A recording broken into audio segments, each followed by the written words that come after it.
Bismillahirrahmanirrahim. Assalamualaikum warahmatullahi wabarakatuh.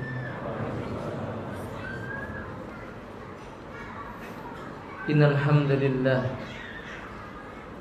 nahmaduhu wa nasta'inuhu wa nastaghfiruhu wa na'udzu billahi min shururi anfusina wa min sayyiati a'malina. Man yahdihillahu fala mudilla lahu wa man yudlilhu fala hadiya lahu. Asyhadu an la ilaha illallah wahdahu la syarika lahu wa asyhadu anna Muhammadan abdullahi wa rasulullah. Allahumma salli ala Muhammadin wa ala alihi wa ashabihi wa man tabi'ahum bi ihsanin ila yaumiddin, amma ba'du. Qala Allah tabaraka wa ta'ala, a'udzu billahi minasy syaithanir rajim. Ya ayyuhalladzina amanu taqullaha haqqa tuqatih wa la tamutunna illa wa antum muslimun. Ya ayyuhan nasu taqu rabbakumul ladzi khalaqakum min nafsin wahidah wa khalaqa minha zawjaha wa batha minhuma rijalan katsiran wa nisaa'a. Wattaqullaha alladzi tasaaluna bihi wal arham innallaha kana 'alaikum raqiba. Ya ayyuhalladzina amanu taqullaha wa qulu qawlan sadida yuslih lakum a'malakum wa yaghfir lakum dhunubakum wa may yuti'illaha wa rasulahu faqad faza fawzan 'azima. Wa ba'du fa inna asdaqal hadithi kitabullah wa khairal hadi hadi Muhammadin sallallahu alaihi wa alihi wa sallama wa syarrul umuri muhdatsatuha inna kulla muhdatsatin bid'ah wa kulla bid'atin dhalalah wa kulla dhalalatin finnar. Saudaraku yang dimuliakan oleh Allah tabaraka wa taala, sesungguhnya segala puji milik Allah Azza wa Jalla. Kita menyanjung Allah, Zat yang menguasai seluruh alam semesta, yang tidak ada sedikit pun celah padanya. Memohon pertolongan juga hanya kepada Allah, dan kita memohon ampunan kepadanya karena kita manusia tidak mungkin lepas dari berbuat dosa. Kita senantiasa berlindung dengan Allah dari kejelekan amal perbuatan kita dan keburukan jiwa kita. Ketahuilah wahai saudaraku kaum muslimin, benda berharga yang dibutuhkan oleh manusia adalah hidayah.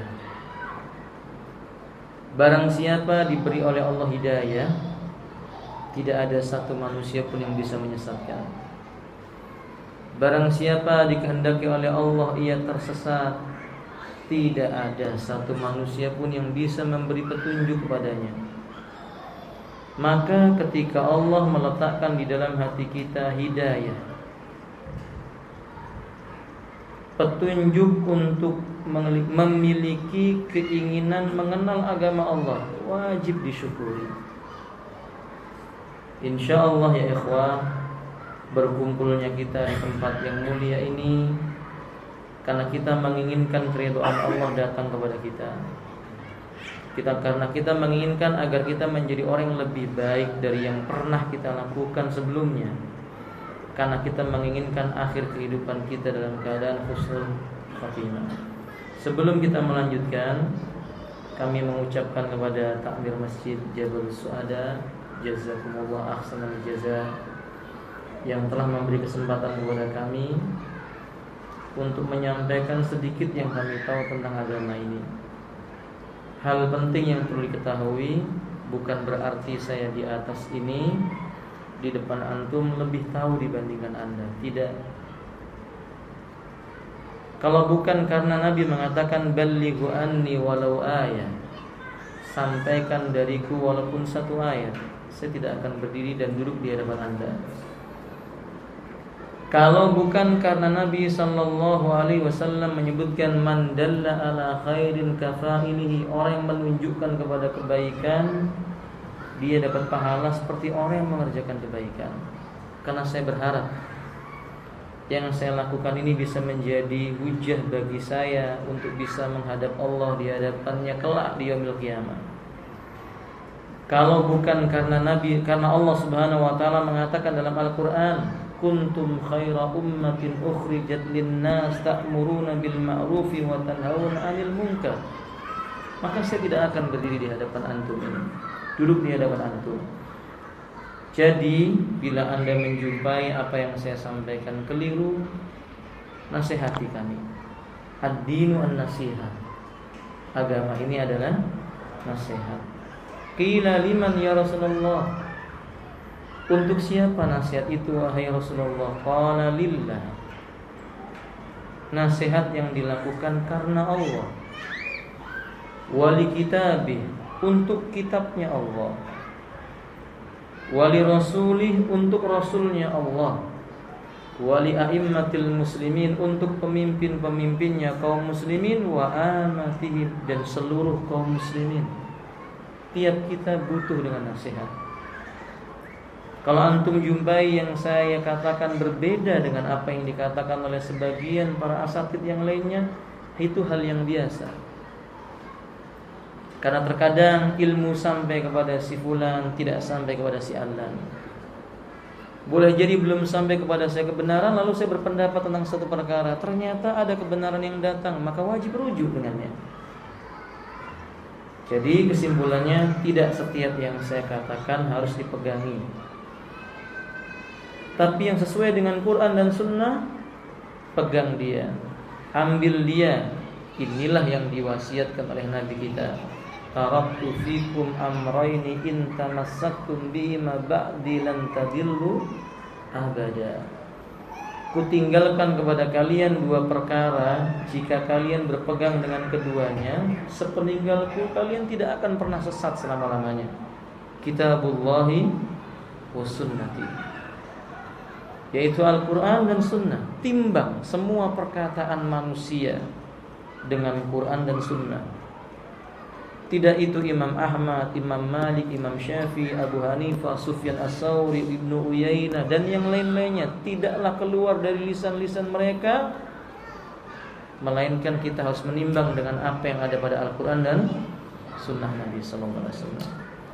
Kemudian poin yang ketiga, sebelum kita membaca, dan saya berharap nanti antum punya bukunya, tebal ini ya, saya berpikir karuan biar 10 tahun baru selesai. Ini tebal buku ini, ikhwan. Ini buku Mukhtasar Fiqhi Al-Islami di Syekh Muhammad Ibnu Ibrahim At-Tuwaijiri. Antum yang punya kitab aslinya, ahsan. Yang tidak punya kitab aslinya, fotokopi. Yang punya buku terjemahnya, bawa. Yang tidak, enggak apa-apa. Nah, maka yang keempat adalah kita mereview kembali adab dalam menuntut ilmu. Pertama ya ikhwati, hukum belajar ilmu agama itu fardu ain, bukan fardu kifayah.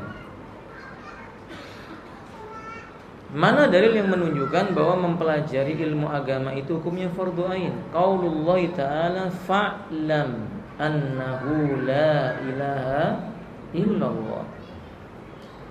Berilmulah engkau bahwa tidak ada ilah yang patut diibadahi kecuali Allah. Maka mempelajari tentang agama wajib. Allah mengatakan, Qul hal yastawiyal ladina ya'lamuna wal ladina la ya'lamun. Ayat ini berbentuk kalimat istifham, kalimat tanya, tapi jawabannya sudah jelas. Pertanyaan yang jawabannya sudah pasti. Kata Allah, katakan hai Muhammad, apakah sama antara orang yang mengetahui dengan orang yang tidak mengetahui? Tentu bagaimana ya kawan? Tidak sama, la yastawun, enggak sama. Ayat ini mengisyaratkan belajar tentang pengetahuan agama Allah wajib. Qala Nabi sallallahu alaihi wasallam, Nabi SAW bersabda, atau sebelumnya Allah mengatakan yarfa'illahu alladhina amanu minkum. Allah akan mengangkat beberapa derajat orang yang beriman di antara kalian. Tapi tidak berhenti di situ. Allah Subhanahu wa taala mengatakan walladzina utul ilma darajat, dan juga orang yang memiliki ilmu agama. Jadi beriman tidak mungkin lepas dari ilmu. Enggak bisa ya ikhwan, keimanan lepas dari keilmuan. Fahim dong? Maka iman dan ilmu harus berjalan bersama-sama. Karena itu ya ikhwan rahimani Allah, Nabi berkata, "Talabul ilmi fariidatun ala kulli muslim." Adapun hadis yang ada tambahannya wa muslimatin, ini hadisnya dhaif. Yang sahih sampai kepada kalimat ala kulli muslim. Mempelajari ilmu itu hukumnya wajib bagi tiap orang muslim. Loh, kok sebutannya cuma laki-laki Ustaz? Ini istimewanya agama Islam. Lafaz bahasa Arab jika disebutkan dalam bentuk mudzakkar maka mencakup muannas. Kalau antum mengucapkan salam, assalamu alaikum, khitabnya mudzakkar, tapi mencakup di dalamnya juga apa? Muannas. Laki-laki dan perempuan. Maka kalimat talabul ilm faridatun ala kulli muslim berlaku bagi lelaki dan wanita muslim muslimah. Ilmu apa yang perlu dituntut? Yang kedudukannya fardu ain. Ibnu Abbas radhiyallahu ta'ala mengatakan kunna fi ahdin Nabi sallallahu alaihi wasallam natadzakkaru anil ilmi wa la na'rifal ilma illa bima jaa'a an kitabillahi wa rasuli. Kami biasa saling mengingatkan, berbincang tentang ilmu, dan kami tidak mengenal ilmu kecuali yang terdapat di dalam kitab Allah dan sunnahnya Rasulullah, yaitu Al-Quran dan berarti ilmu apa ini Pak? Ilmu agama. Seorang yang tidak mengerti tentang ilmu matematika tidak berdosa bila ada orang lain yang sudah tahu. Karena hukum belajar matematika apa ya Pak? Fardu alal kifayah. Fardu kifayah ya Pak. Orang tidak mengerti tentang kimia, fisika, sebagiannya sudah mengetahui, maka yang tidak tahu tidak berdosa. Tapi seseorang yang tidak tahu tentang ilmu doruri dalam urusan agama, salat misalnya, di mana Allah Subhanahu wa taala menyebutkan ciri-ciri orang yang beriman, qad aflahal mu'minun alladzina hum fi salatihim khashi'un. Sungguh beruntung orang yang beriman, mereka adalah orang-orang yang dalam salatnya dalam keadaan khusyuk. Seolah-olah Allah mengingatkan ciri karakteristik orang muslim, salat yang khusyuk. Tidak mungkin bisa khusyuk tanpa belajar ilmu tentang sholat wajib. Saya, Anda, Bapak, Ibunda tidak bisa beralasan saya ma'dzur Ustaz, saya berudzur tidak perlu belajar sholat. Nggak boleh. Harus belajar sholat yang benar. Qala alaihi salatu wassalam, sallu kama ra'aitumuni usalli. Salatlah kalian sebagaimana kalian melihat aku mengerjakan. Belajar sholat wajib, fardu ain. Membaca Al-Quran wajib, fardu ain. Maksudnya mempelajari membaca Al-Quranul Karim itu fardu ain. Gak boleh seorang muslim tidak bisa membaca Al-Quran. Qala alaihi salatu wassalam, iqra'ul Quran fa innahu safi li sahibihi yaumal qiyamah. Wa fi riwayah fa innahu safiun liman qara'u fid dunya yaumal qiyamah. Baca Quran, Quran akan menjadi pemberi syafaat bagi orang yang membacanya di dunia kelak pada hari kiamat. Baca Quran, mempelajarinya wajib. Dalam riwayat Imam Abu Dawud Nabi berkata, idza dufinal mayyitu fi madfani wa taraka saibu wa ahlu wa malu faja'ahu malakani yas'alahu. Jika orang telah dimasukkan dalam kuburnya, ditinggalkan sanak keluarga dan hartanya, datang kepadanya dua malaikat lalu bertanya kepadanya, man rabbuk wa man nabiyyuk wa ma dinuk. Siapa Rabbmu, siapa nabimu, apa agamamu? 3 pertanyaan ini berkaitan dengan hukum fisika atau kimia?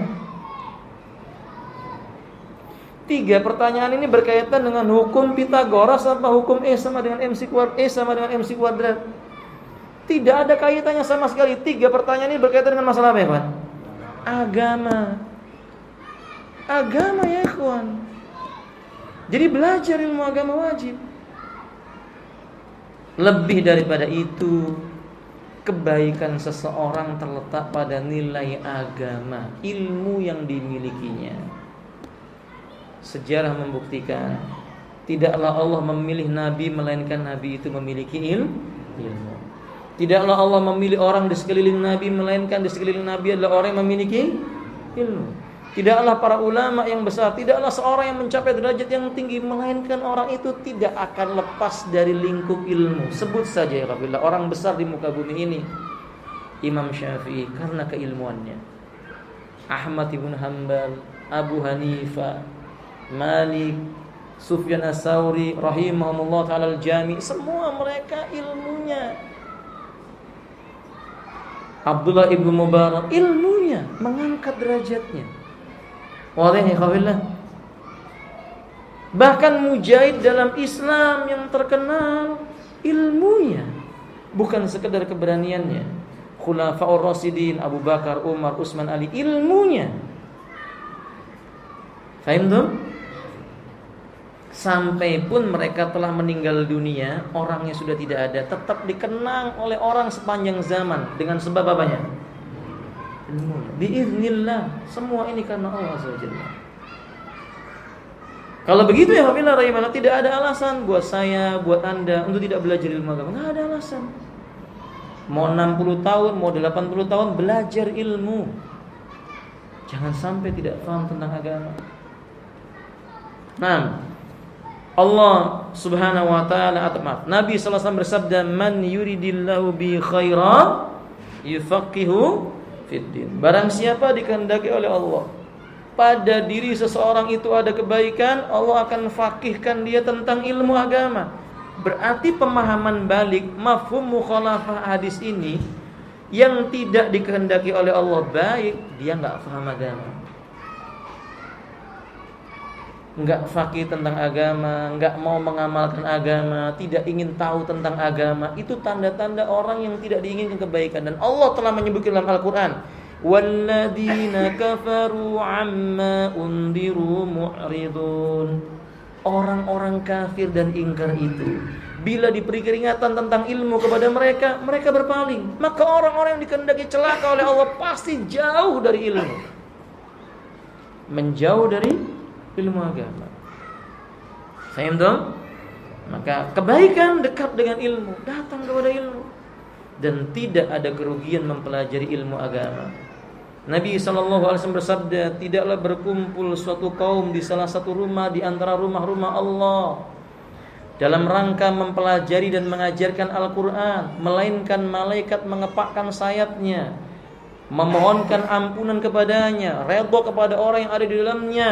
Demikian pula binatang-binatang yang ada di lautan sana, memohonkan ampunan untuknya. Ya ikhwati, kita butuh dengan ampunan Allah. Antum bisa bayangkan, tidak ada yang bisa menghitung jumlah makhluk di lautan, tapi semua yang ada di sana memohonkan ampunan bagi orang yang mempelajari ilmu. Beda majelis ilmu sama majelis pinggir jalan, itu beda ya. Majelis ilmu membuat orang ingat tentang Allah, tahu hakikat hidup. Majelis pinggir jalan mengingatkan tentang dunia, lupa dengan Allah. Shadaqa Rasulullah hina maqal. Benarlah Rasulullah ketika mengatakan, kullu majalisin mal'unun illa majalisun yudhkaru smallahu ta'ala fi. Semua majelis dilaknat kecuali majelis yang disebutkan nama Allah padanya, majelis ilmu. Semoga kita termasuk orang-orang yang dirahmati oleh Allah Ta'ala. Poin berikutnya, sekarang belajar ilmu agama ada etikanya. Bukan sekedar duduk, dengar, pulang, simpen di apa namanya ini, Pak? Kan kita begitu ya, Pak ya. Sudah modern itu orang sekarang itu, masya Allah. Rame-rame masang ini ceramah, ustadznya pasang koleksi. Saya punya 1000 ceramah. Sudah didengarkan? Sudah sekali. Kapan? Waktu hadir. Sudah itu nggak pernah lagi. Ya nggak begitu. Ilmu harus diperhatikan dengan baik. Nah, kita lihat sedikit demi sedikit. Adab yang pertama sebelum mempelajari ilmu agama. Sebelum mempelajari ilmu agama, etika yang pertama memilih makanan yang halal. Thalabul ilm tidak boleh mendekat dengan makanan haram. Syubhat saja nggak boleh. Rasulullah berkata, "Man waqa'a fi syubhati faqad waqa'a fil harami." Dalam hadis yang lainnya, "Innal halala bayyin wa innal harama bayyin wa bainahuma umurun mushtabihat." Antara yang halal sudah nyata, yang haram sudah nyata. Antara halal dan haram ada perkara yang apa? Barang siapa yang menceburkan dirinya pada perkara yang subhat, dia telah menceburkan dirinya pada perkara yang haram. Thalabul ilm, jangan makan yang haram. Ilmu itu singgahnya di mana, ikhwan? Hati. Hati kalau sudah jasadnya dipenuhi dengan makanan yang haram, itu akan tertutup dengan noda, dan ilmu sulit masuk ke dalamnya. Makanya Nabi mengatakan, wa dzakara ar-rajulu as'asa akbara yamuddu yadayhi wa yaqulu ya rabbi ya rabbi. Ada lelaki yang disebutkan oleh Nabi, pakaiannya compang-camping, rambutnya kusut masai, sambil mengangkat tangan, wahai Rabbku, wahai Rabbku. Dia minta kepada Allah, minta ilmu misalnya, yang enggak dikasih oleh Allah. Wa mat'amu haram, makanannya haram, masrabu haram, minumannya haram, wa malbasu haram, pakaiannya haram, wa ghudiya bil haram, hidupnya dikelilingi dengan benda yang haram. Fa anna yustajabulah, dari mana mau dikabulkan permintaannya sama Allah? Pemilik ilmu siapa? Yang memberikan hak, yang memberikan ilmu kepada seseorang siapa? Maka seseorang butuh ilmu kepada siapa? Bagaimana seorang thalabul ilm makan yang haram? Tak mungkin bisa dapat ilmu yang bermanfaat. Jadi jangan makan makanan yang haram. Datang ke masjid mempelajari ilmu agama, gunakan yang halal. Itu nggak boleh ya. Ini satu kos-kosan, ada sepeda motor nganggur nih. Insya Allah orangnya ikhlas, dipinjam lalu berangkat. Mau kemana? Ta'lim. Tapi nggak ngomong sama orang. Atau bapak atau ikhwan-ikhwan sendal, mau pergi belajar ilmu pakai sendal minjem tanpa ngomong, nggak barokah. Nggak barokah, jangan. Faham tuh? Walaupun cuma sendal. Kalau antum ada sendal tapi bukan milik antum, nggak ada orang yang bisa diminta, jalan kaki, nggak usah pakai sendal. Lebih barokah insya Allah. Faham tuh ya ikhwati? Nah, kedua, jangan banyak makan dan minum. Al-iktisadu fil akli wasyurbi. Penuntut ilmu itu bukan ahlul baton. Iya.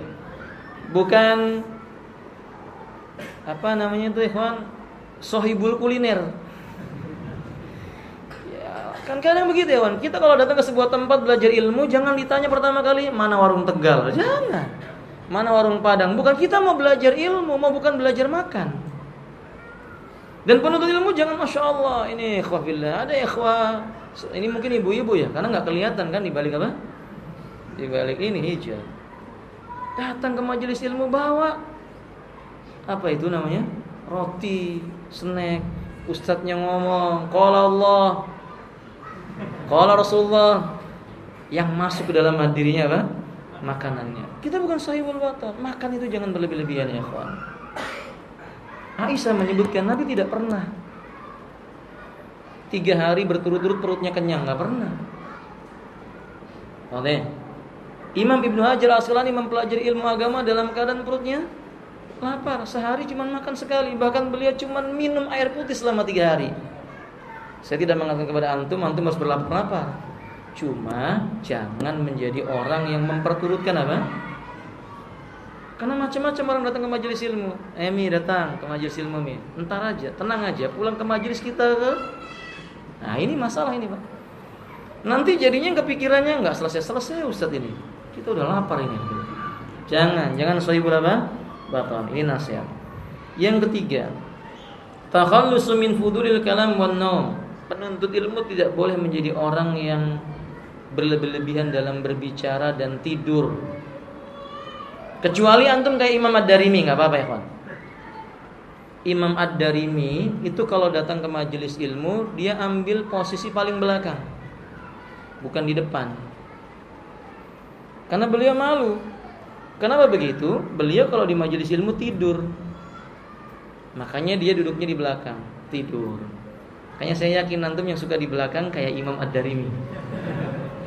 Maka ikhwillah rahimani Allah, ketika Imam Ad-Darimi itu di majelisnya gurunya tidur. Tapi begitu selesai majelis, gurunya, maksudnya selesai penyampaian ilmu, gurunya akan menanyakan pertama kali dari seluruh muridnya yang adalah Imam Ad-Darimi. Dan Imam Ad-Darimi menjawab dari awal sampai akhir. Memang beliau tidur, tapi beliau sudah hafal dulu materi pelajarannya sebelum datang ke majelis ilmu. Jadi kalau tidurnya antum kayak Imam Ad-Darimi, boleh, nggak apa-apa ya, alhamdulillah.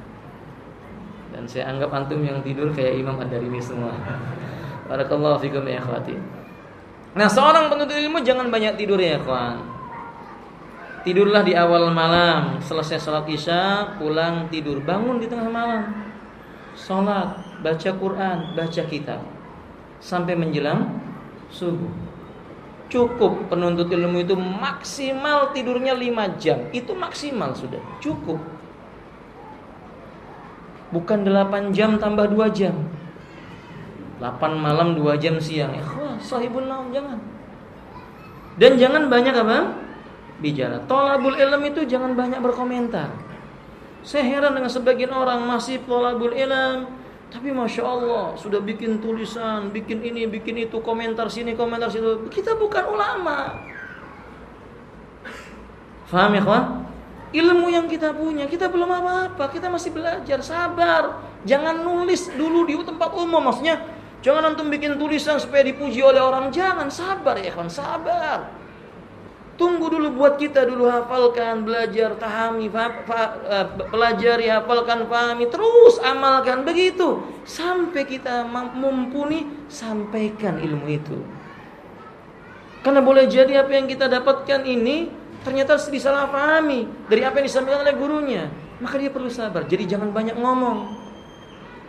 Faham dong? Nah, kata kemudian alhamdulillah rahimanillah, etika yang berikutnya takhallus minal mukhalafati syar'iyyati dhairati wal batinah. Penuntut ilmu itu konsekuen. Jangan suka menyelisih perkara syariat, baik ketika banyak orang maupun dalam keadaan sendirian. Enggak boleh ya, kawan. Enggak boleh seseorang itu ketika banyak orang menjadi seolah-olah orang yang paling alim. Nauzubillah min dzalik. Ketika sendirian dia menjadi setan dari bangsa manusia. Enggak boleh. Harus konsekuen. Belajar ilmu lalu tahu ini halal, ya sudah halal. Ini haram, ya sudah ini haram. Ini diperintahkan, ini dilarang, konsekuen. Jangan ketika banyak orang seolah-olah paling konsekuen, ketika enggak ada orang, dia orang menyelisih syariat, tidak boleh ya kafirlah. Antum tahu misalnya hukum memandang wanita yang bukan apa? Mahram. Boleh atau tidak ya kawan? Boleh enggak memandang wanita yang bukan mahramnya? Loh, kok diam aja sedikit ini. Jangan takut salah ya kawan. Boleh enggak memandang wanita yang bukan mahramnya? Hah? Boleh kalau antum mau nikahi wanita itu. Tapi kalau tidak bagaimana? Kalau tidak sengaja boleh, tapi jangan diikuti. Nabi menegur Ali dengan mengatakan la tattabi'in nadratil fajja nadratan. Jangan kamu ikuti pandangan tidak sengaja dengan pandangan yang kedua. Kalau enggak sengaja melihat sudah tundukkan. Antum tahu ketika banyak orang Masya Allah godul basor, tapi ketika nggak ada orang buka internet, buka majalah, alhamdulillah. Kira-kira kalau antum pikirkan dengan baik, mana lebih haram? Lihat wanita di majalah dengan lihat wanita yang hidup berjalan di depan antum. Lebih haram yang mana ini? Alhamdulillah, yang di majalah. Kalau yang masih hidup depan antum, antum pandangi, ditempelin antum, selesai sudah antum akan mandang. Sahih? Tapi kalau di majalah antum mau pelototi gini, nggak akan nempelin antum. Jadi kalau jadi seorang thalabul ilm, konsekuen. Kita nggak boleh memandang wanita yang bukan mahramnya, sudah jangan dipandang. Banyak orang maupun tidak ada orang. Faham dong? Supaya ilmunya barokah. Kemudian etika yang berikutnya alhamdulillah at-taqallul min ittikhadil asabi wa husni ikhtiyarihim. Jangan terlalu banyak memilih pertemanan. Antum akan sibuk. Nih, sekarang sudah modern, pertemanannya pakai apa ini, kawan? Jujur, pakai apa? WhatsApp kata Ustaz. Apa lagi? Facebook. Apa lagi ya, kawan? Telegram. Maka antum lihat Masya Allah. Tadi saya lihat pemuda Ketika di sini baru datang, Masya Allah, asyik, saya salim, assalamualaikum ya akhi, nggak dengar dia. Asyik, assalamualaikum ya akhi, nggak dengar. Lalu saya dekati, assalamualaikum. Oh, waalaikumsalam Ustaz. Masya Allah, sibuk dengan apa namanya itu apa? Pertemanan. Habis waktu antum ya ikhwah. Wallahi habis waktu antum. Buka WhatsApp hari ini 1000 berita dibaca satu persatu, cuman komentar bikin sayur lodeh. Ya Rabbana. Habis waktu antum. Maka nasihat anak kepada antum, sudahlah ya ikhwan. Cukup sudah yang kayak begitu. Kalau antum mau membuka yang bermanfaat. Oh, ini ada nasihat, ada ilmu baca. Kalau cuma share ini, share itu, ikhwan kan begitu. Ada kejadian tabrakan di pinggir jalan, foto, share. Apa manfaatnya ikhwan? La yanfa. Nggak manfaat. Sahih? Harga sayur bayam naik 100 rupiah, sebar ke WhatsApp. Apa manfaatnya? La yanfa. Buang waktu.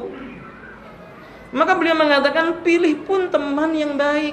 Enggak semua boleh jadi teman, tapi menjadi teman dekat jangan semua orang. Cuman beberapa orang saja yang kita bicara tentang ilmu, menasihati kita tentang ilmu, kita bisa juga menasihatinya tentang ilmu. Demikian dipilih.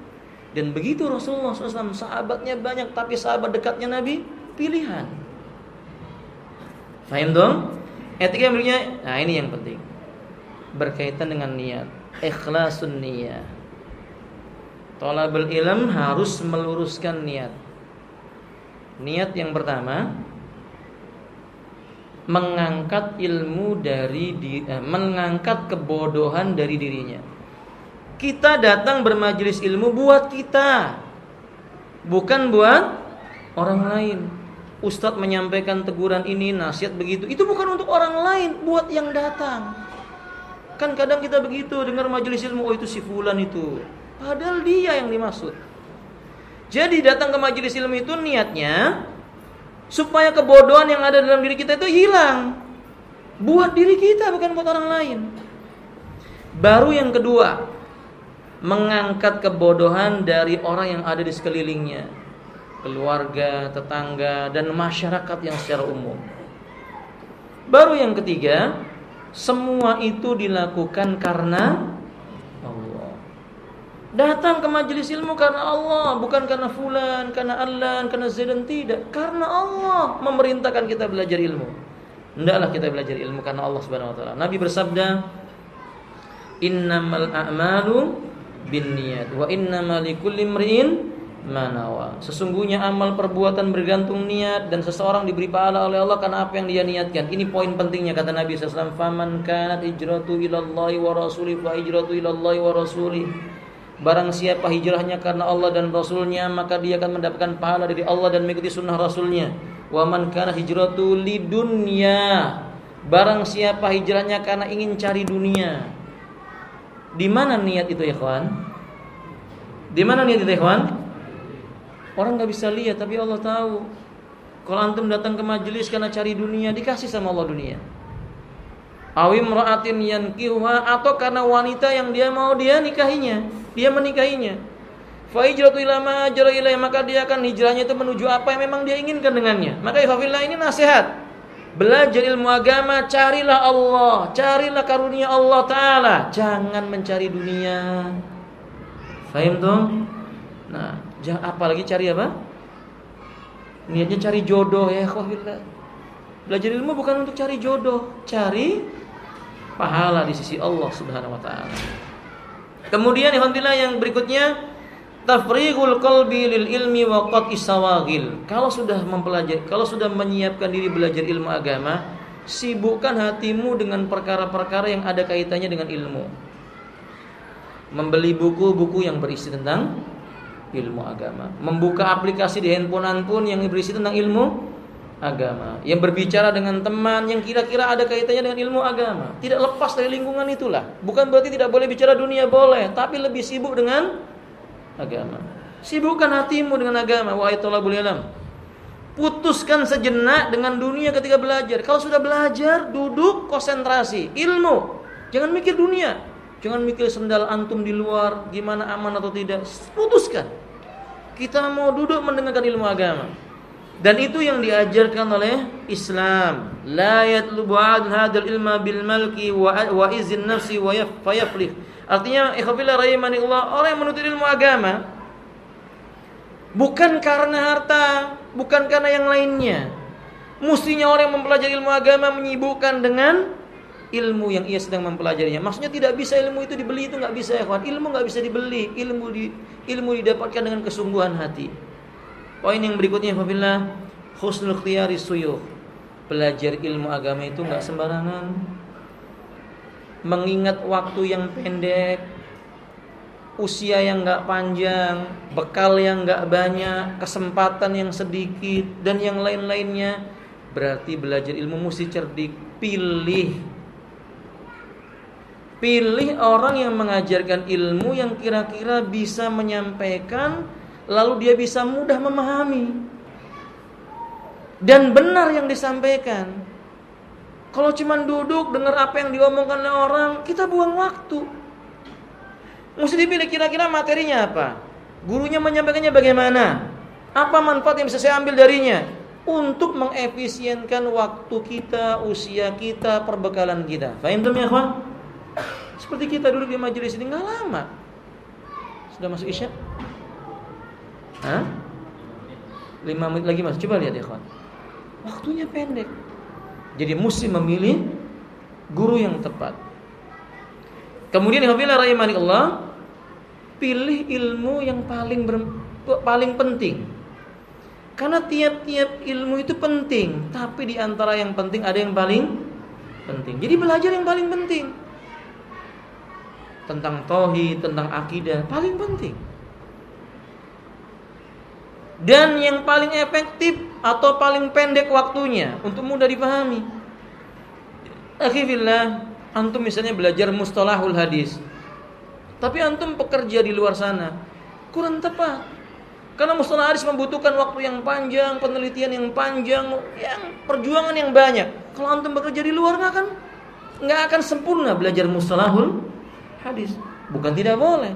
Oh, yang paling tepat kayak kita ya, kita belajar misalnya fikih yang ringkas, apa yang bisa kita amalkan seketika kita sudah bisa mengetahuinya. Ini. Nah, demikian. Kemudian alhamdulillah berikutnya, membawa bekal dalam belajar ilmu agama. Apa bekalnya ya, kawan? Ya, buku. Ini nasihat buat ikhwan. Jadi ke depan nanti kita belajar bawa buku. Ustaz, saya nggak pakai buku, pakai apa namanya? Gadget boleh, silahkan. Yang penting dia apa? Dicatat. Itu kalau punya bukunya bagus, kalau nggak dicatat, ditulis. Nasihat ini, jangan pernah menulis di kertas lembaran. Biasanya orang itu kalau nulis di kertas lembaran itu hilang ilmunya, Pak. Kantongin, dicuci, hilang. Tapi di buku ya, Pak. Kalau bukunya antum coret-coret, nanti sampai di rumah diulang lagi, disusun yang rapi, sehingga antum punya faedah dari apa yang antum ambil dari ilmu. Faham tuh? Kalau antum beralasan, Ustaz, Imam Ahmad ketika majelis ilmu 5.000 manusia, Ustaz, yang hadir, ternyata cuma 800 yang nulis, Ustaz, yang lainnya enggak. Itu Imam Ahmad. Dan muridnya Imam Ahmad. Gurunya ngomong, muridnya apa? Hafal. Nah, kita kan bukan muridnya Imam Ahmad, dan kita juga gurunya bukan Imam Ahmad. Maka sebab itu alhamdulillah dicatat supaya bermanfaat. Yang terakhir, saudara kaum muslimin, sabar. Belajar ilmu itu apa? Perlu sabar. Nggak boleh seorang muslim putus asa. Ini agak sulit misalnya, agak membosankan, sabar, duduk. Setidak-tidaknya hadir dalam majelis ilmu itu mendatangkan keberkahan dari Allah Subhanahu wa ta'ala. Dahulu seseorang diberi nama Ibnu Hajar karena apa? Dia susah belajar itu, susah banget. Tiap disampaikan ketinggalan terus. Tapi dia nggak putus asa, duduk karena dia melihat sebuah batu yang kena air kemudian berlobang. Maka dia berkeyakinan hati ini kalau ditempa ilmu terus-menerus akan singgah ilmu itu di hati. Ternyata benar, dan dia jadi seorang ulama yang besar. Paham tuh? Nah, begitulah kita. Tekun, sabar, dan bersungguh-sungguh. InsyaAllah ini dimudahkan. Saya rasa sudah habis waktunya, ya. Sudah masuk waktu salat Isya. Ini muqaddimahnya, belum masuk ke dalam apa? buku yang kita pelajari. Insyaallah Sabtu yang akan datang, kalau diizinkan, kajian kita tiap Sabtu ya Pak? Iya, benar ya? Karena saya belum diberitahu. Yang saya pahami sebulan sekali. Setiap Sabtu sebulan sekali. Enggak, setiap Sabtu. Insyaallah berarti tiap Sabtu kita akan ngaji di sini buku tentang Mukhtasar Al-Fiqhi Al-Islami. Itu saja. Ada yang mau bertanya?